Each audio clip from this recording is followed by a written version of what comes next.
شروع اللہ کے نام سے جو بڑا مہربان نہایت رحم کرنے والا ہے۔ حضرت موسیٰ علیہ السلام اللہ تعالیٰ کے پیغمبر ہیں۔ اللہ تعالیٰ نے آپ علیہ السلام پر اپنا بڑا کرم کیا ہے۔ اللہ تعالیٰ نے آپ کو اپنے ساتھ ہم کلام ہونے کے تحفہ سے بھی نوازا ہے، جو کہ کسی اور نبی کو یہ شرف حاصل نہیں ہوا۔ آپ علیہ السلام کوہ طور پر جا کر اپنے رب کے ساتھ ہم کلام ہوا کرتے تھے۔ ایک دن حضرت موسیٰ علیہ السلام اپنے خدا سے ہم کلامی کرنے کے لیے کوہ طور پر تشریف لے جا رہے تھے کہ راستے میں آپ نے ایک عورت دیکھی جو کہ اونچی اونچی رو رہی تھی۔ آپ علیہ السلام اس عورت کے پاس گئے اور جا کر پوچھا، تم کیوں رو رہی ہو؟ تیرے ساتھ کیا ہوا ہے؟ عورت نے حضرت موسیٰ علیہ السلام کو جواب دیتے ہوئے کہا، سنا ہے کہ آپ اللہ تعالیٰ سے ہم کلامی کرتے ہیں۔ میں بانجھ عورت ہوں، میری کوئی اولاد نہیں ہے۔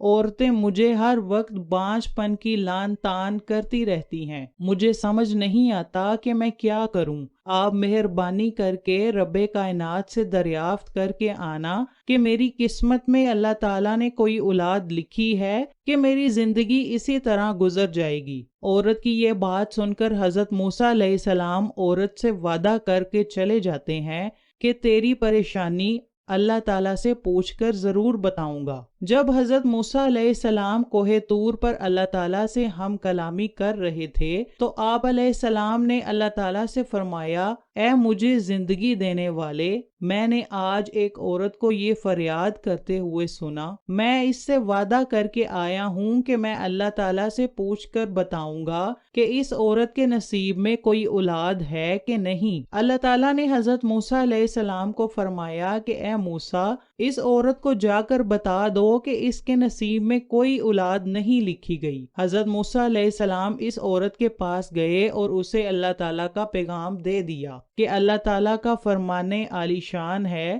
کہ تیری قسمت میں اولاد نہیں ہے۔ یہ سن کر عورت نے رونا دھونا شروع کر دیا، پر صبر کرنے کے علاوہ اس کے پاس بچا بھی کیا تھا۔ وہ صبر کر کے معمول کے مطابق زندگی بسر کر رہی تھی کہ اچانک دروازے پر کسی نے دستک دی۔ عورت کے دروازہ کھولنے پر ایک فقیر دروازے پر یہ صدا دے رہا تھا کہ اے اللہ کے بندے، اللہ کے واسطے میری مدد کر، اللہ تجھے اس کا بڑا اجر دے گا۔ عورت نے روٹی بنائی اور اس فقیر کو دے دی۔ فقیر نے دعا دیتے ہوئے کہا کہ اللہ تجھے بیٹا عطا فرمائے گا۔ جب یہ بات عورت نے سنی تو عورت نے کہا کہ اے اللہ کے بندے، میں بے اولاد ہوں، میں بانجھ ہوں۔ فقیر نے جواب دیتے ہوئے کہا، اللہ بڑا مہربان ہے، تو اس فقیر کو جتنی روٹیاں کھلائے گی اللہ تعالیٰ تجھے اتنے ہی بیٹے عطا فرمائے گا۔ عورت نے فقیر کو 4 روٹیاں بنا کر دیں اور فقیر دعا دیتا ہوا روٹیاں لے کر چلا گیا۔ فقیر کی دعا سے اللہ تعالیٰ نے اس عورت کو 4 بیٹوں سے نوازا۔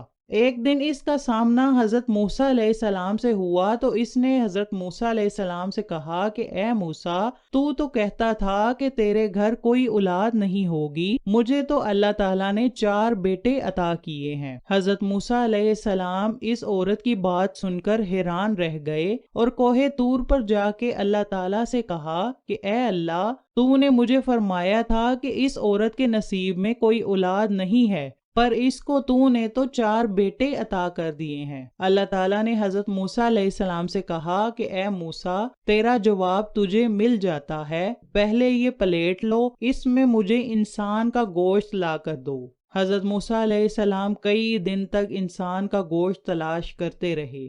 ہر بندے سے فرماتے رہے کہ اللہ تعالیٰ نے انسانی گوشت مانگا ہے، پر کوئی اپنا گوشت دینے کو تیار نہیں ہو رہا تھا۔ ایک بندہ گھومتا پھرتا آپ علیہ السلام کے پاس آیا اور اس بندے نے آپ علیہ السلام سے پوچھا کہ اے موسیٰ، کیا بات ہے؟ تم بہت پریشان نظر آ رہے ہو۔ حضرت موسیٰ علیہ السلام نے اس کو سارا قصہ سنا دیا۔ بندے نے حضرت موسیٰ علیہ السلام کے ہاتھ سے پلیٹ لی اور اپنے جسم کے چند حصوں سے گوشت اتار کر دے دیا۔ جب حضرت موسیٰ علیہ السلام اللہ کے پاس گوشت لے کر گئے تو اللہ تعالیٰ نے موسیٰ علیہ السلام سے پوچھا، اے موسیٰ، تو بستی میں کیا لینے گیا تھا؟ تو بھی تو انسان ہے، تو اپنا گوشت بھی دے سکتا تھا۔ موسیٰ، جس بندے نے میری رضا کی خاطر اپنے جسم کی پرواہ نہ کرتے ہوئے مجھے گوشت بیچ دیا ہے، کیا میں اس بندے کی دعا سے اس عورت کو 4 بیٹے عطا نہیں کر سکتا؟ اللہ تعالیٰ نے فرمایا جو بندہ میری خاطر اپنا سب کچھ دینے کو تیار ہو جاتا ہے تو میں اس کے لیے اپنے لکھے ہوئے فیصلے بھی تبدیل کر دیتا ہوں۔ حضرت موسیٰ علیہ السلام نے جب اللہ تعالیٰ کی یہ بات سنی اور کہا اے اللہ